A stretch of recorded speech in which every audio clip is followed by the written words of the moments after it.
एक ऐसा smartphone brand जिसने टेलीकम्युनिकेशंस से शुरू किया था, लेकिन आज लोग इसे इनके स्मार्टफोन्स और टैबलेट्स के लिए पहचानते हैं। इस ब्रांड ने अक्टूबर 2010 में इसका फर्स्ट स्मार्टफोन लॉन्च किया था और सिर्फ 5 साल में इसने इतनी ज़्यादा पॉपुलैरिटी गेन कर ली थी कि ये वर्ल्ड के टॉप 3 ब्रांड्स में आ रहा था, सैमसंग और एप्पल के बाद। और यूएस से बैन होने के बाद भी इस ब्रांड ने एप्पल और सैमसंग को सरपास कर दिया था to become the #1 smartphone vendor in the world in 2020, and they have also reclaimed their #1 spot in the Chinese smartphone industry, and they have maintained an impressive 17% global market share in the past year। हाँ, इस brand का नाम है Huawei और आज हम इसकी पूरी हिस्ट्री के बारे में बात करेंगे। हुआवे के फाउंडर का नाम है रन जंगफे। इन्होंने इस कंपनी को सितंबर 1987 में शेंजन नाम की एक सिटी में ढूंढा था और ये स्टार्टिंग में एक टेलीकम्युनिकेशन कंपनी थी। इनका फर्स्ट प्रोडक्ट एक डिजिटल स्विच था जो कि 1993 में रिलीज हुआ था और बहुत ही जल्दी इसने बहुत ज़्यादा पॉपुलैरिटी गेन कर ली थी। ईयर 2000 के आते आते हुआवे को अपना टेलीकम्युनिकेशन मार्केट को एक्सटेंड करना था ग्लोबली। इनका फर्स्ट इंटरनेशनल कॉन्ट्रैक्ट केन्या के साथ था इन द ईयर 1998 और इन्होंने कुछ अफ्रीकन कंट्रीज के साथ भी साइन किया था जैसे कि नाइजीरिया, साउथ अफ्रीका और इथियोपिया। 2005 तक हुआवे एशिया का लीडिंग टेलीकम्युनिकेशन प्रोवाइडर बन गया था और अर्ली 2000s में हुआवे ने बड़े मार्केट्स में भी एंटर किया जैसे कि यूएस, यूके, स्वीडन और जर्मनी।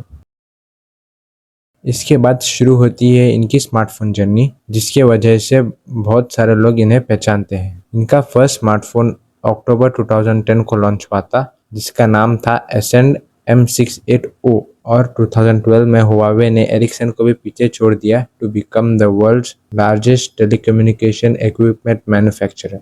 2015 तक इन्होंने 108 मिलियन स्मार्टफोन्स बेच दिए थे to become the world's third largest smartphone manufacturer after Samsung and Apple।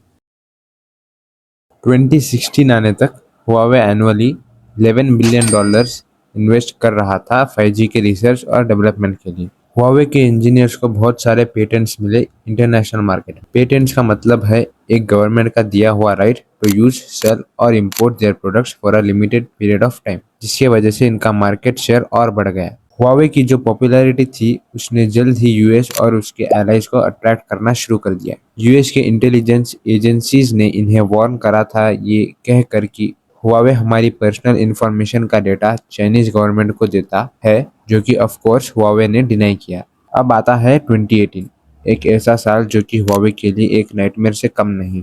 पहले तो यूएस ने हुआवे को बैन किया for security reasons and to reduce the competition in the smartphone market because of its rapid growth, followed by Australia, New Zealand and Japan। इसके बाद दिसंबर 1, 2018 को run जंगफे की बेटी मेंग वांजू, who was also the company's chief financial officer, इनको arrest कर लिया Vancouver Canada में क्योंकि इनका नाम बैंक एंड वायर फ्रॉड में आया था। इसकी शुरुआत होती है 2013 में जब इनकी हांगकांग में एक मीटिंग थी with the executive from the British bank HSBC। इस मीटिंग के दौरान मेंग ने कुछ गलत प्रेजेंटेशन दिखाए जानबूझकर।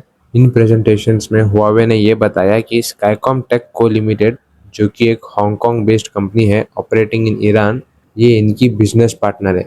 अब इस मिस रिप्रेजेंटेशंस के चलते मेंग ने HSBC बैंक को बेवकूफ़ बनाया और स्काईकॉम को अपना एक पार्टनर बताकर यूएस से ईरान के बीच में ट्रांजैक्शंस कर दिए which were illegal, and this violated the US sanctions against Iran। All this was caused because of Meng, इसीलिए इन्हें अरेस्ट किया था। इन रिटेलिएशन चाइना ने भी 2 कैनेडियंस माइकल कॉवरिग और माइकल स्पैवर को डिटेन कर रखा था। ये सब डिस्प्यूट सितंबर 2021 को खत्म हुई। दोनों माइकल्स और मेंग को छोड़ दिया only after Meng reached a deferred prosecution agreement with US authorities. इस इंसिडेंट के बाद हुआवे की इंटरनेशनल रेपुटेशन की ऐसी की तैसी हो गई और 2019 में यूएस डिपार्टमेंट ऑफ कॉमर्स ने हुआवे को एंटिटी लिस्ट में ऐड कर दिया।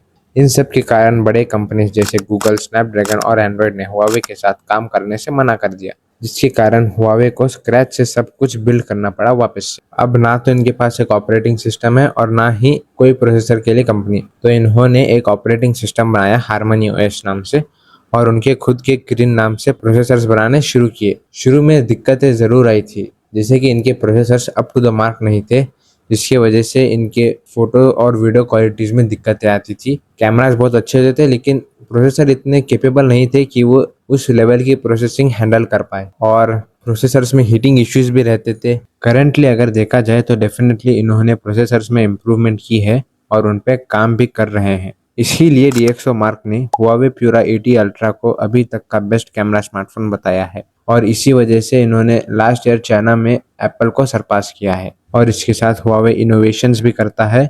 इन्होंने वर्ल्ड फर्स्ट ट्राईफोल्ड निकाला था ऑन 20 सितंबर 2024। उसके बाद अब तक किसी ने भी ट्राईफोल्ड नहीं निकाला। इनका इकोसिस्टम भी बहुत बढ़िया है। एक पिक्चर को इधर से उधर करने के लिए डिवाइस को पकड़ने की भी ज़रूरत नहीं है। ये देखो, बस एक्शन से हो जाता है, which is unbelievable. Currently Huawei के ग्लोबल मार्केट में भी बहुत सारे फैंस हैं। अगर गलती से भी ये अनबैन हो जाते हैं तो शौक मत होना अगर ये उसी दिन सैमसंग और एप्पल के बहुत सारा मार्केट शेयर खा गए तो।